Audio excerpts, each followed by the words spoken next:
Donc on voit, c'est vraiment une application qui est vraiment graphiquement très simple, très intuitive. On a évidemment d'autres options qui vont nous permettre d'upgrader la tondeuse à distance. Un autre onglet, utilisation.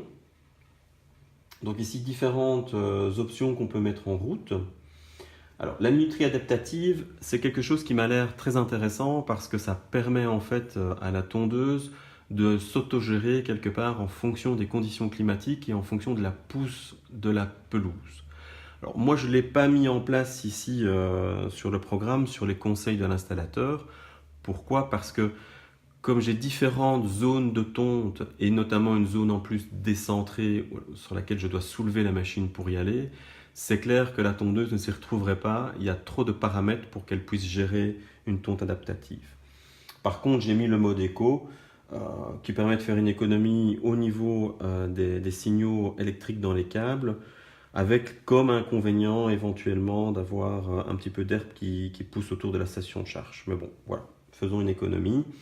Et alors il y a aussi la tonte en spirale, une autre option qui est possible, qu'on peut commander là depuis la tondeuse en elle-même. Mais ici, je vais pouvoir régler un petit peu l'intensité que je souhaite par rapport à ça. Si je reviens donc à mon tableau de bord, j'ai un autre onglet installation. Donc là, on a une série de configurations, angle de sortie, largeur de couloir, etc. Je vous avoue que j'ai laissé les paramètres de base de l'installateur et ça fonctionne très bien, donc je ne m'en plains pas. Par contre, ce qui peut parfois être très intéressant, c'est ce qu'on appelle la distance de dépassement. C'est-à-dire qu'ici, comme j'ai quand même toute une série de parterres et autres avec le fil qui passe tout autour, mais en fait on peut régler, si on veut, un peu la distance d'approche de la tondeuse par rapport à ce fil. Donc si on voit par exemple que la tondeuse pourrait avancer de 5 ou 10 cm supplémentaires sans vraiment causer de problème, mais en coupant bien l'herbe au bord, il ne faut pas hésiter à changer cette distance. Pour le reste, je laisse un peu de côté, c'est plus technique, c'est pas très intéressant.